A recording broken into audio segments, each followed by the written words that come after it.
Bonjour à tous et bienvenue dans cette nouvelle vidéo d'analyse technique sur les crypto-monnaies. Aujourd'hui au programme, on va analyser le Bitcoin dans une vue d'abord long terme, puis ensuite un petit peu plus court terme. Et ensuite, on analysera le marché des altcoins dans son ensemble via le Total 2.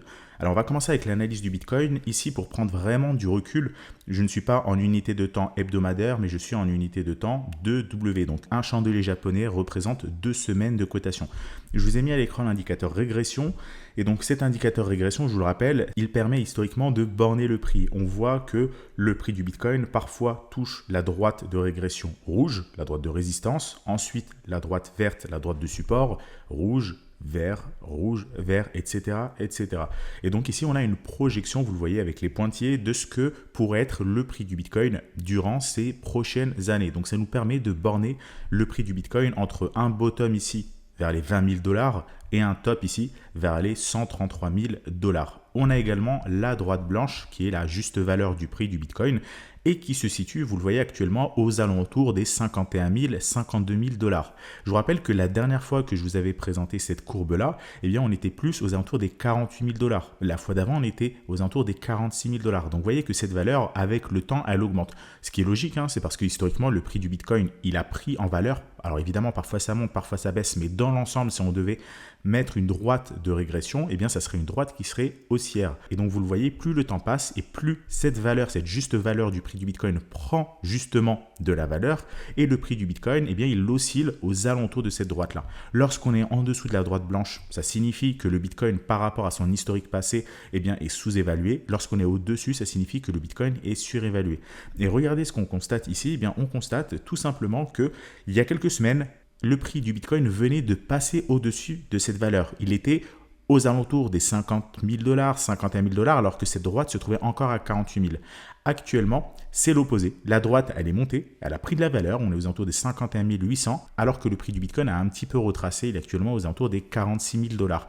Ça signifie que si on en croit l'historique passé du prix du Bitcoin, eh bien actuellement son prix est sous-évalué. Alors, pas de beaucoup, on n'est pas loin par rapport à son historique passé, mais on est quand même en dessous de la droite moyenne de régression. Évidemment, l'objectif, c'est d'essayer d'acheter le plus bas à proximité de la droite verte et revendre au plus haut à proximité de la droite rouge. Donc actuellement, je vous redis exactement ce que je vous dis depuis quelques semaines, quelques mois maintenant, c'est que le prix du Bitcoin, il se situe clairement dans une bonne zone. Évidemment, la zone idéale, c'est aux alentours des 20 000 dollars, 22 000 dollars, mais encore une fois, ce n'est pas du tout le scénario que je privilégie. Je vous le dis depuis des semaines, c'est absolument pas le scénario que je privilégie. Aux alentours des 30 000 dollars, on était sur un excellent point d'achat. Aux alentours des 40 000, c'était un point d'achat correct. Maintenant, aux alentours des 46 000, on est dans un point d'achat qui correspond à la juste valeur du prix du Bitcoin. On n'est pas trop haut ni trop bas non plus. Évidemment, l'objectif en achetant maintenant, c'est toujours de viser la valeur des 120 000, 130 000 dollars. C'est une valeur qui monte au fur et à mesure du temps. Donc, ça ferait, par rapport au prix actuel du prix du Bitcoin, environ quasiment un x3. Donc, voilà pour une vue long terme du prix du Bitcoin, on est toujours en tendance haussière, il n'y a pas de panique, le prix il est en train de se stabiliser. Si je mets à l'écran les bandes de Bollinger, eh bien vous allez voir ici que les bandes de Bollinger sont en train de s'aplatir, la moyenne mobile 50 elle est toujours haussière, donc comme toujours, lorsque on a une contraction des bandes de Bollinger, on peut s'attendre ensuite à un mouvement qui ici est de préférence haussier, étant donné qu'on se situe dans une tendance qui est haussière. Donc voilà pour le recul par rapport à ces prochains mois, la tendance va clairement être haussière a priori sur le prix du Bitcoin. Mais évidemment, ce n'est pas forcément le Bitcoin qui est le plus intéressant. Comme je viens de vous le dire, on peut viser un x2, x3 sur le prix du Bitcoin, pas beaucoup plus. Alors que sur les altcoins, on peut viser quand même beaucoup plus. Il y a des altcoins qui pourraient faire x5, x10, x20, même plus. On l'a vu par exemple les altcoins sur l'écosystème Solana. Rien que depuis la fin août, en l'espace d'à peu près 10 jours, on a eu des rendements de x5, x10, voire même un petit peu plus sur certaines crypto-monnaies. C'est également le cas sur d'autres écosystèmes comme par exemple l'écosystème Avalanche. Donc évidemment, le Bitcoin, c'est lui qui est le moins risqué, c'est la crypto-monnaie la moins risquée. Pour autant, c'est aussi la crypto-monnaie qui, a priori, va donner le moins de rendement pour ces prochains mois. Donc voilà pour l'analyse long terme. Maintenant, on va descendre en unité de temps et on va passer en daily sur une analyse plus court terme. Alors, en unité de temps daily, deux choses importantes à dire. La première chose, c'est je vais déjà rajouter la moyenne mobile 200 sur le prix et on voit qu'on s'apprête actuellement même à avoir une golden cross. Une golden cross, c'est quoi? C'est lorsqu'on a un croisement de la moyenne mobile 50 qui passe au-dessus de la moyenne mobile 200 sur l'unité de temps daily. D'accord? Ici, vous le voyez, vous avez une death cross, une croix de la mort. La MM50, la moyenne mobile court terme, passe en dessous de la moyenne mobile 200. Actuellement, c'est le contraire qui est en train de se passer. On a la moyenne mobile 50 qui essaye de repasser au-dessus de la moyenne mobile 200. Donc, c'est une croix dorée, une golden cross en anglais. Alors évidemment, ce n'est pas forcément un signal d'achat d'avoir une golden cross ou un signal de vente d'avoir une death cross. C'est juste des éléments en plus qui nous indiquent que la tendance est en train de se retourner. C'est toujours des éléments auxquels, évidemment, on s'intéresse et on est preneur. Si vous regardez par exemple la dernière Golden Cross ici sur le prix du Bitcoin, elle a lieu en mai 2020. Donc je vais prendre l'outil règle tout simplement. En mai 2020, on a eu une Golden Cross et le prix du Bitcoin, vous voyez, est fortement monté durant l'année 2020 et au début de l'année 2021 jusqu'à avoir ici une Death Cross. Voilà, ça fait à peu près du plus 340%. Alors évidemment, on n'aura pas, a priori, une hausse aussi spectaculaire avec cette Golden Cross-là. Mais voilà, on voit que lorsqu'on avait une Golden Cross, eh bien, ça nous a donné un très très fort mouvement haussier. Ensuite, lorsqu'on a eu la Death Cross, par exemple, ça ne nous a pas forcément donné un signal de vente. Le prix avait déjà fortement baissé. Parce que je vous rappelle que les moyennes mobiles, elles sont en retard sur le prix. Elles croisent à la baisse parce que le prix a baissé. Elle croise à la hausse parce que le prix est en train de monter. Là, vous voyez que lorsqu'on a eu la Death Cross en juin 2021, on était quasiment sur un support, quasiment sur le plus bas du prix du Bitcoin. Si on prend un petit peu plus de recul, vous le voyez également ici, on a eu une Golden Cross qui n'a duré que quelques jours et ensuite on a directement eu une Death Cross. Donc c'est évidemment pour moi pas du tout pertinent, pas du tout un signal d'achat ou un signal de vente, mais c'est toujours des éléments en plus qui peuvent pousser certains investisseurs à acheter et ce sont toujours des indices auxquels nous on est preneurs, investisseurs de long terme qui souhaitent acheter du Bitcoin et conserver ça pendant un certain temps. Donc avoir une Golden Cross, ça ne peut être que bénéfique. Donc voilà un petit peu pour l'analyse du Bitcoin, en tout cas par rapport à cette Golden Cross. Si on ne l'utilise pas et qu'on essaie de regarder directement le prix, le prix il est toujours en train de ranger. On a un énorme range entre les 30 000 et les 60 000 $. On a une zone pivot ici vers les 40 000 $. Donc, tant qu'on est au-dessus de cette zone pivot des 40 000 $, il n'y a pas de panique à avoir. Je vous avais donné une zone d'invalidation la semaine dernière aux alentours des 47 000 $. Je vous disais que si on passait en dessous de cette zone-là, eh bien, ça remettrait en cause la tendance haussière à court terme sur le prix du Bitcoin. Eh bien, on a eu une forte bougie baissière, vous l'avez vu, la semaine dernière. Et justement, le prix du Bitcoin est même parti chercher les 42 000 $. Alors, ça remet en cause la tendance haussière. Évidemment, pour le moment, le Bitcoin n'est plus en tendance haussière à court terme. Pour autant, on n'est pas non plus en tendance baissière. On est tout simplement en tendance neutre. Le prix du Bitcoin a réintégré le range. Vous le voyez ici, on a un support intermédiaire à 44 000 $. Donc, tant que le prix du Bitcoin il ne descend pas plus bas, vers les 42 000, 41 000 et qu'il clôture en dessous, eh bien ça va. S'il clôture en dessous, eh bien on repartira clairement en tendance baissière. Et là, il faudra faire attention, alléger ses positions. Pour le moment, on est toujours en tendance neutre. On a quand même pas mal de supports. Vous le voyez, on a le support ici des 44 000 $. On a également la moyenne mobile 50 sur laquelle le prix semble actuellement rebondir. Vous le voyez, le prix a rapidement franchi par le bas la MM50 est en train de actuellement même remonter. Donc, elle sert pour le moment de support. On a le support des 44 000 $. Donc, pour le moment, pas de panique. La tendance, elle est toujours haussière sur certaines cryptos, neutre sur d'autres crypto-monnaies, mais dans l'ensemble, on n'est pas rentré du tout dans un cycle baissier, contrairement à ce qu'on a pu avoir ici en mai et en juin. Ici, vous le voyez, la tendance était haussière. On a eu une première phase de baisse lorsqu'on est passé sous ce support-là des 50 000 $. On avait clôturé en dessous. On était donc rentré dans une phase neutre sur le prix du Bitcoin. On voit bien ici le range. Ensuite, on avait cassé le nouveau support à 47 000 $ et on était rentré en marché baissier. Pour le moment, on est toujours en phase neutre. On n'a pas du tout de signal baissier pour le moment. On peut très bien consolider sur cette phase neutre, repasser au-dessus des 50 000 $. Et si on repasse au-dessus des 50 000 $, on reprendra la tendance haussière. Donc pour l'instant, le but, c'est pas du tout de paniquer, c'est plutôt de s'intéresser aux différents écosystèmes. Il y a actuellement plein d'écosystèmes qui sont en train de se réveiller les uns après les autres. On a Solana il y a quelques jours, les projets qui sont dans l'écosystème Solana ont pris beaucoup de valeur. C'était également le cas dans l'écosystème Avalanche. Il y a d'autres écosystèmes qui sont beaucoup plus mous, comme par exemple Polygon ou la Binance Smart Chain, qui ont connu leur heure de gloire il y a quelques mois. Donc pour le moment, ça traîne un petit peu, mais ce qu'il faut, c'est tout simplement profiter de cette phase d'accalmie pour s'intéresser aux différents projets et mettre différentes billes. Alors, il y a énormément de projets sur les crypto-monnaies maintenant, il y a énormément d'écosystèmes. Donc, le but, c'est toujours de rester un petit peu général, savoir la tendance sur l'ensemble du marché et ensuite d'aller mettre ses billes sur des projets en particulier. Donc, ici, je vous ai donné l'analyse du Bitcoin. On va maintenant passer au Total 2. Le Total 2, je vous dis la même chose que je vous ai dit la semaine dernière, on est en train de préparer un énorme bull run. Pourquoi? Parce que regardez, si on prend du recul, on avait depuis le crack Covid, mars 2020, une tendance fortement haussière sur les crypto-monnaies. On n'arrêtait pas de faire de nouveaux ATH avec plusieurs zones de consolidation. Vous le voyez par exemple ici, les bandes de Bollinger étaient parallèle et on a une phase de croissance sur les cryptos. On a également ici une consolidation, une autre consolidation ici plus longue.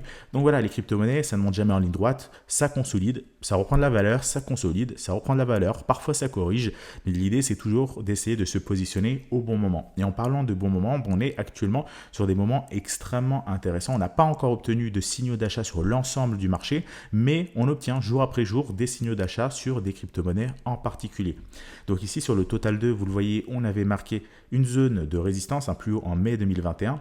On est revenu chercher cette zone-là. Souvenez-vous, il y a à peu près 2 semaines, 3 semaines, je vous disais que idéalement, ça serait bien de faire un nouveau creux avant de franchir directement cette zone de résistance parce qu'on vient quand même d'assez bas. Vous le voyez, on a bien corrigé. Si on était monté directement, voilà, ça n'aurait pas donné un ratio intéressant pour se positionner, un ratio gain-risque. Là, on est justement en train de former un nouveau creux, on est en train de se stabiliser, on a ce qu'on peut appeler une tasse avec une anse, des bandes de Bollinger qui sont en train de se resserrer, la moyenne mobile 50 qui est juste en dessous en tant que support. Donc l'idée, c'est tout simplement de continuer à consolider comme ça pendant quelques jours, ensuite de revenir tester cette zone de résistance, de la franchir, et là, on aura un très fort signal d'achat qui sera donné sur l'ensemble du marché des cryptos en excluant le Bitcoin. Pourquoi? Parce qu'ici, on est sur le Total 2, je vous le rappelle, donc ça ne prend pas en compte la market cap du Bitcoin. Ça ne veut pas dire que le Bitcoin ne va pas prendre de la valeur, mais comme je vous l'ai dit, le Bitcoin, pour moi, c'est celui qui prendra peut-être le moins de valeur par rapport aux autres crypto-monnaies qui pourraient avoir un rendement beaucoup plus intéressant. Donc l'idée actuellement, c'est tout simplement de patienter encore un petit peu, quelques jours, voire éventuellement quelques semaines. On peut très bien s'attendre à une consolidation qui dure 2 semaines, 3 semaines, 1 mois. Et lorsqu'on aura ici le signal d'achat, il faudra évidemment essayer de se positionner assez rapidement parce que ça risque de partir assez vite. Ici, on a le graphique du Total 2 contre le dollar. On peut également analyser le Total 2 contre le Bitcoin. Alors, on exclut toujours le Bitcoin évidemment, mais ça permet de regarder la performance des alts par rapport au Bitcoin. Et là, si je dézoome, alors je vais prendre beaucoup plus de recul, je vais aller sur l'unité de temps weekly, eh bien, qu'est-ce qu'on constate? On constate une énorme tasse avec une anse qui est en train de se former depuis janvier 2018. Donc c'est un très fort signal d'achat. Ça va faire quasiment 4 ans qu'on est en train de consolider sur le Total 2 contre le Bitcoin. Vous le voyez ici, on a eu une forte phase de baisse, de correction. On a consolidé, on est remonté. Et là, on a fait un nouveau creux. Donc on a une énorme tasse avec une anse. C'est évidemment très prometteur. Pourquoi? Parce qu'on a une résistance ici qui est parfaitement matérialisée. Des bandes de Bollinger qui sont complètement parallèles. Elles sont resserrées. On a une moyenne mobile 50 qui est haussière. Donc pour le moment, ça consolide un petit peu. Mais évidemment, lorsqu'on franchira ici cette résistance, ça sera un très fort signal d'achat qui sera donné sur l'ensemble des crypto-monnaies et qui devrait a priori arriver durant ces prochains mois, durant la fin de l'année 2021. Je vous rappelle que la dernière fois qu'on a eu une configuration similaire, c'était en 2015-2016. Vous le voyez, on avait ici une longue zone de consolidation. On a testé plusieurs fois cette résistance. On a eu le signal d'achat mi-2016 et ensuite une petite correction, un petit pullback avant d'avoir une année extraordinaire, une année 2017 extraordinaire sur le marché des cryptos. Donc c'est clairement un scénario auquel on peut s'attendre pour cette fin d'année, voire le début de l'année 2022, avoir la cassure de cette résistance et ensuite d'aller vraiment prendre beaucoup de valeur parce que pour le moment, l'ensemble du marché des crypto-monnaies a été haussier. On a été haussier en 2019, un petit peu plus en 2020, encore un petit peu plus en 2021, mais on est quand même assez loin des rendements qu'on a pu obtenir en 2017. Donc on peut très bien, et ça je vous l'ai déjà présenté à plusieurs reprises, avoir une phase similaire au bull run de 2013, c'est-à-dire en 2 pics. Le premier pic qui est déjà passé où l'ensemble du marché des cryptos s'est arrêté. Alors je vais aller repartir sur le Total 2 contre le dollar. Un premier pic ici, vous le voyez qui s'est arrêté à peu près en avril 2021 et donc on peut s'attendre à un second pic ici qui irait chercher beaucoup plus haut et qui pourrait s'arrêter Peut-être d'ici la fin d'année, peut-être début d'année 2022, on verra. Mais c'est évidemment différent de ce qu'on a eu en 2017. Vous le voyez, en 2017, on est monté quasiment en ligne droite. Donc évidemment, les crypto-monnaies parfois peuvent faire un peu peur. Il y a de la volatilité. On peut perdre 10%, 15%, 20% en une journée. Il faut toujours par contre prendre du recul et voir que finalement, cette volatilité à l'échelle de la journée est complètement ridicule par rapport à la volatilité, la hausse qu'on peut avoir en unité de temps weekly. Vous le voyez ici, la baisse qu'on a sur les crypto-monnaies en ce moment même, depuis quelques jours, ou qu'on a pu avoir en mai et juin, évidemment, c'est une forte baisse.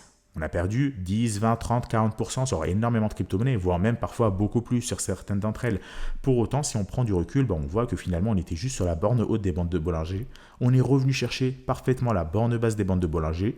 Actuellement, on est en train de remonter et a priori, si on casse la résistance, on pourrait cette fois-ci avoir des rendements exceptionnels. Attention, comme toujours, ne mettez pas de levier. Attention à mesurer votre risque. Le risque de liquidation, il ne faut pas l'oublier. À sécuriser vos positions, ne pas être trop cupide, etc., etc.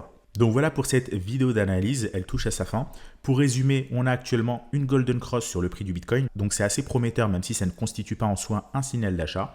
Et du côté des altcoins sur le Total 2, on est en train de consolider parfaitement pour nous donner un nouveau bull run qui devrait arriver, je l'espère, très bientôt. Je vous rappelle, pour ceux qui n'ont pas regardé la vidéo de vendredi dernier, n'hésitez pas à la regarder. C'est une vidéo sur une fausse croyance en trading. Il s'agit du taux de réussite. Il y a beaucoup de fausses croyances dessus. Donc voilà, je donne pas mal d'arguments dans la vidéo. N'hésitez pas à aller la regarder. Vendredi qui arrive dans quelques jours, il y a une deuxième partie. Deuxième vidéo, fausse croyance numéro 2, où on va parler d'un autre sujet. Le sujet tout simplement de savoir s'il faut aussi shorter les crypto-monnaies ou pas. Est-ce que faire uniquement du spot est suffisant pour surperformer les cryptos, pour trader les cryptos, ou bien est-ce qu'il faut aussi faire du short? Il faut être dans les deux sens. Donc c'est la question à laquelle je vais essayer de répondre dans la vidéo qui sortira ce vendredi. Pour ne pas la rater, pour les nouveaux parmi vous qui ne sont pas encore abonnés à cette chaîne, abonnez-vous à cette chaîne YouTube, activez la cloche pour être sûr de ne pas la rater. Si vous avez apprécié cette vidéo d'analyse, n'oubliez pas de me le faire savoir en laissant un like sous la vidéo. Et nous, on se retrouve donc vendredi pour la deuxième vidéo sur les fausses croyances et ensuite mardi prochain pour la prochaine vidéo d'analyse technique. Je vous souhaite à tous une excellente soirée et à vendredi.